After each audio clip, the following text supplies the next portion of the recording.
Welcome back to Poprageous, everyone. Today we're talking about the movie Borderlands. And by the way, my name is Danny Alex. I'm a screenwriter who's written several award-winning screenplays, such as The Sickened, which we are currently working on producing. So Borderlands is a movie adaptation of the video game of the same name. I've never played it, so this review is based purely on what I've seen on the screen. So there are three main points that I want to discuss about this movie, and at the end, I'll give you my score out of 10, so stick around. The first thing to talk about is the casting. The first time I saw this trailer, I was in a theater, and I remember when I saw Cate Blanchett, what a huge mistake this was going to be for her. God, I hate this planet. The trailer alone gave you the feeling that these 5 actors will make nothing but sloppy mud together. But it gets worse because when you actually see this movie, if you do, you realize that it's far worse than what you saw in the trailer. It's in my mouth! Borderlands is a movie that casting directors will study as how not to cast a movie. Even a great actor such as Cate Blanchett comes across as mediocre, with a script that is lifeless and dull. The characters are predictable with no substance, giving you no reason to commit your attention to them. If writer-director Eli Roth intended them to come across as video game characters, well, then mission accomplished, buddy, because they did, and it sucked. He speaks the truth. There is never a time that you feel that these characters belong together, and based on the script, I don't think there was any way to cast this movie where it could have turned out any better. Step aside, bitches! Even the villain felt less than villainous, coming off as your irritating next-door neighbor who you rarely ever say hi to. The second thing about Borderlands is the screenplay. Feel free to applaud. I mean, there is nothing that comes together to make this story feel in any way cohesive. Well, you make a good point. All of the individual pieces of this movie, they feel forced together. It's like Borderlands tries to be a video game more than it does a movie. It has a generic video game goal with paint-by-numbers video game characters and a basic video game plot. Mine's bigger. It's a linear and predictable storyline that has the mystery of a fortune cookie. Each character comes with plenty of plot armor and extra lives, so there's never a feeling that death is right around the corner for any of them, which eliminates any and all tension. I feel nothing. It's a basic video game storyline that comes complete with an obvious twist if you're able to pay attention to a couple of scenes in the second act.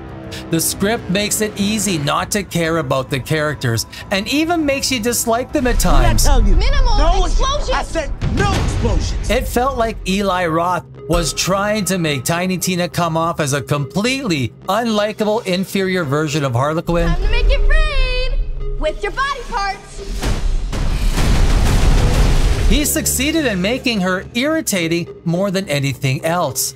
She was played by Ariana Greenbelt, an actress which actually I like, and I'll bet she's having some serious words with her agent after this colossal disaster. That is a good idea. The screenplay is so poorly written and fails at everything it tries to do because every element of this production is basically half-baked.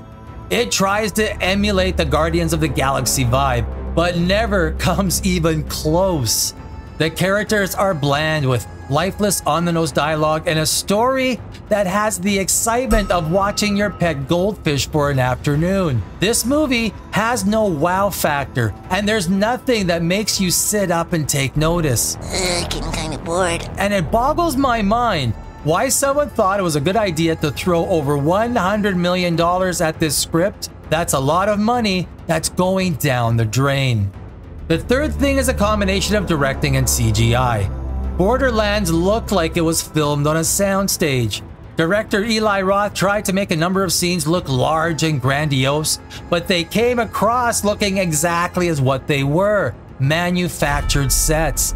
They failed to convincingly merge with the green screen backdrop. If the director can't make a scene feel alive to allow the audience to escape into it, then the audience will not feel interested in what's happening on the screen. This movie is like a merry-go-round. It's a slow ride that takes you in circles. There's never a time where you don't know where it's going. There's no mystery and nothing that makes you feel that something unexpected is about to happen. Borderlands is simply a sloppy movie where nothing works or gels. The cast feels clumsy. Individually, they're strong actors, but together, they just do not click. Logical decision, logically arrived at. It's made worse by a screenplay that gives nothing for the actors to sink their teeth into except for a shallow storyline that comes across as a video game, not a movie. It's 5 forgettable characters in a cookie-cutter script with a robot that does a better job of irritating you than it does being funny. Fans of the video game may have a good time with this movie, that I don't know. This is simply a bad movie where very little, if anything, worked and is at best mildly entertaining. But there is nothing that could have saved this wreck of a movie from being a flop. On a scale of 1 to 10, I'm giving Borderlands a score of 4. And that's all I have to say about Borderlands, and I will see you in our next video. Cheers.